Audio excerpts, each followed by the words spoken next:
everyone and welcome back to my channel. My name is Alina, I'm an author and I post videos on YouTube about books and writing.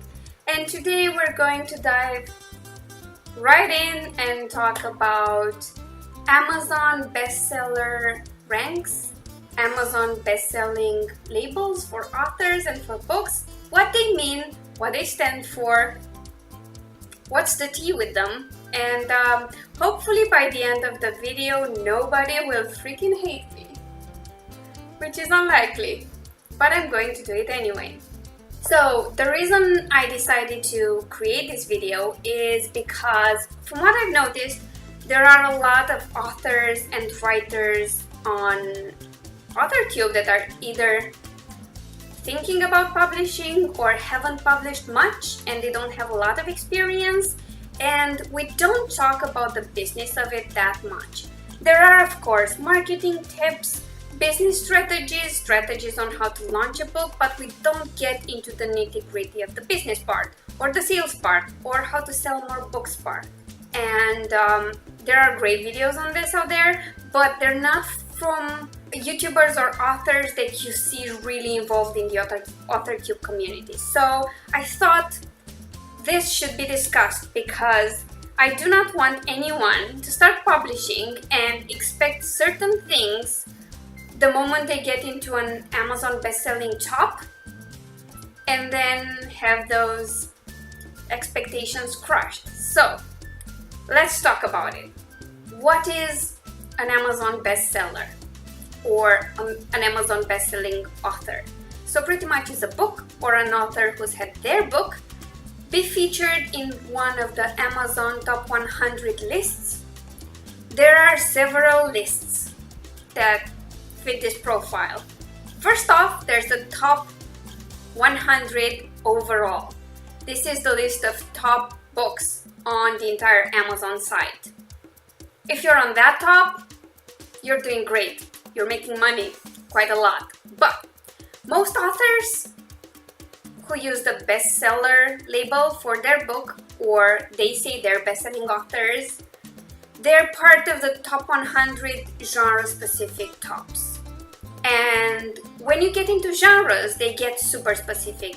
For romance, you have gay romance, you have historical romance, or medieval romance, or contemporary, or anything you can think of, paranormal romance. Some of these tops are extremely competitive, some not so much, and that's what we're going to dissect right now. Let's talk about the by genre top 100. To get there, you're compared with the sales of all the books in that specific genre. If that genre is super competitive, so there are a lot of books published in it and they do sell a lot, then it's harder to climb up the ranks. How can you tell how well a book is doing despite being or not being in one of these tops? You look at the overall rank. Pretty much if a book is anywhere from 0 to 20,000 overall in Amazon and stays there, they're doing great. They're selling a lot. So just to tell you why this is important, I have had books that reached the 4,000 to 5,000 overall Amazon rank that barely scraped the top 100 for certain categories. My book, Sky and Storm, which is my all-time bestseller, despite it being this weird mix that I didn't expect to sell a copy, to be honest, it got to 4,800. Yeah, it varied between 4,800 and 5,800 during its release, and the top position it got into was 26 in medieval romance. So it was number 26 among the top 100 best-sold medieval romances. Just as a comparison, because this is a gay romance, with that rank it barely makes the top 100 in gay romance. Gay romance is a very competitive niche, and it's hard to get there, but I didn't care because I was in my more specific niche, which was medieval romance, because this is a medieval alternate universe, so it made sense for me. On the other hand, I had Be My Anti-Valentine, which is a short story that got to #1 in LGBT 1-hour short reads. It got to #1 in a best-selling 100 top, which was great, but it never went lower than 15,000 overall in Amazon, so clearly it wasn't selling as well as Sky and Storm. But if you look just at how high they got into a top 100, you'd think Be My Anti-Valentine did better. It did great, but not as good. And the same is true for the top 100 free books. It actually can take double the number of downloads to get to the same position in similar tops. And I will compare Brotherly and Strength to Let Go, which ranked in the gay romance top 100 free books, and The Age of Hope, which is a vampire urban fantasy, and it ranked for vampires. So with about 1,000 downloads over a couple of days, The Age of Hope went to #8. I think that was the highest. I'll have screenshots for you on the screen to better see this. On the other hand, my gay romances that had like maybe 1,000 downloads over 5 days of full promo, those got to #1 in gay romance free books. So you see, for everything, there's a difference. So what you do is to look at the overall rank. My gay romances never went higher than 340, I think, was the highest level in free overall in Amazon, while The Age of Hope went up to 170. So that will always be where you look to figure out just how well a book is doing.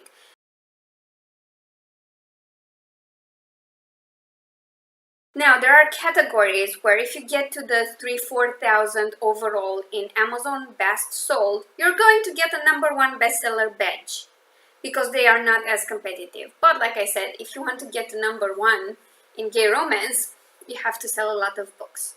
Another important thing to remember is that books that are in Kindle Unlimited will generally rank better than books that are not exclusive to Amazon. Why, you ask? Because borrows count. And there was some speculation about that 3 borrows equal 1 buy. I'm not sure if that's the case. It was just a speculation. It's not 1-to-1. So a Kindle borrow will never push you as high as a sale. But for a book that's in Kindle Unlimited, you get some sales and then you get a bunch of borrows, and that will push you up higher than getting just the same amount of sales with no borrows. So the system is kind of skewed to promote Amazon exclusives, which is a business model. I get it, because they're pushing Kindle Unlimited hard. And when you think a book is doing great because of the rank, it might be because of the borrows. Why that's not an accurate depiction of how well a book is doing? Because you do not get paid when people borrow a book. And there are a lot of people that borrow books and forget about them and never read them. And if they don't read them, you don't get paid, because Kindle Unlimited pays you for what amount of pages were read, not how many borrows you got. Next, let's talk about international bestsellers, because this is something interesting. No other tops will be as competitive as the Amazon US tops, because that's the bulk of their buyers, the bulk of the books, and everything. When you are an international best-selling author, that's great. It means you made it into top 100 lists for your genre in several countries. And I got to rank super high in Brazil one time. Did no promotion for that. I think I had 2 sales. Also, when it comes to Australia, up until recently, I had a couple of dedicated fans who always bought my books on release day. So in Australia, I always ranked well. I was at about 9,000 overall, which would seem like a lot. Only to get to 9,000 overall, I had to sell like single-digit number of copies, while to get to that in the US, I have to sell a heck of a lot more. That's not to say that Australian people don't buy much, it's just that the Amazon Australia site was kind of new and a lot of them had not migrated, so Australian readers were buying on the US site. So take these labels with a grain of salt. Don't think that the moment you make it into a top 100, you're going to sell like crazy. It's true for some tops. If you get to 100 overall in Amazon, you've made it. It's important to stick after you make it, but basically if you get there, you've sold a lot of books. You're a success. But for the other tops, it's debatable. You might be doing really great, like I did with Sky and Storm, or you might do okay, like I did with Be My Anti-Valentine. And what matters is that you sell consistently. If you sell on release day and then you don't sell a copy after that, it's not so great. So how you evolve is really important. But if you're not an Amazon exclusive, don't get hung up on the rank. Your rank will be shit compared to Kindle Unlimited authors, even if you're doing just as great. It's just how it works, because you don't have the borrows to push up the ranks. I know I had to deal with that when I switched to going wide. First off, there's a drop-off, because you lose all the page reads, and until Amazon relearns how to promote you, there will be a drop in sales, and then it takes a while for everyone else to figure you're wide and they can buy your books everywhere. But once it stabilizes, even with more sales, actual sales than I had before, my rank is always way less impressive than it used to be when I was in Kindle Unlimited. Even if I'm not making less money, it's just how it is. So you have to be aware of that. The point is, you have to know what to expect from a bestseller listing. So research your genre. See how the top for your specific genre relates to the Amazon overall ranks. And you'll figure out how high you'll get and how much money that will mean. And I would also like to point something out. It's quite different to get on a best-selling list on release date at full price, and quite another to get into this top with a huge price promotion. Because when the price promotion is done, so let's say you have a 99-cent deal, you will go up the ranks way faster. But when that stops, sales will decrease. They will stick, some will stick, you'll still get promoted, you'll still get sales. But when you get there at a full price, you're definitely making more money, because that's pretty much obvious. So what you should expect from being featured on one of the best-selling author lists or bestseller lists for specific books, you'll get some exposure. You'll be able to brag about it. You'll be able to use the Amazon best-selling author label, the international best-selling author label if you achieve that on several Amazon websites. And you might get readers you wouldn't get otherwise, because they just see you in their tops and will try you out.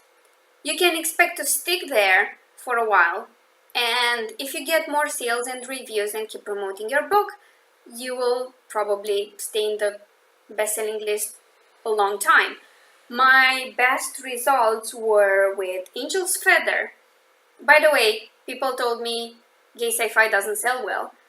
Well, Angel's Feather and Elixir of Flight both did pretty well. And I remember Angel's Feather was in the top 100 for weeks after release date. I think it took about a month to go lower. And it was in the top 50 for the first half of that period, which was great. Another really huge success was Sky and Storm. Like I said, my all-time best-selling book. So it stayed in the medieval romance top 100 for about a week or so. Like I said, those are way more competitive, but it didn't go beyond 25,000 overall in Amazon for about 2 to 3 weeks, and that meant a lot of sales. It fluctuated between 8 and 12,000 for a long time after release, for about 10 days to 2 weeks, and then it dropped to about 24-30,000 for another 2 weeks, and then it got to a normal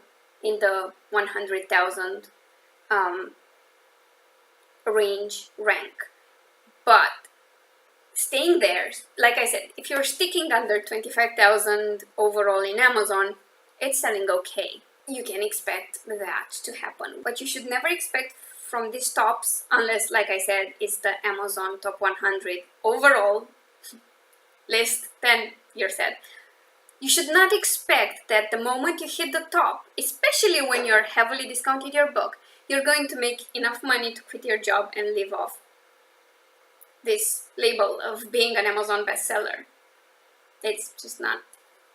I mean, if you stay there every day for a year, maybe, if it's a really competitive genre. Otherwise, you're doing okay, but it's not enough. Your goal should not be to be a best-selling author on Amazon. Your goal should be to make enough money on Amazon to be happy with it.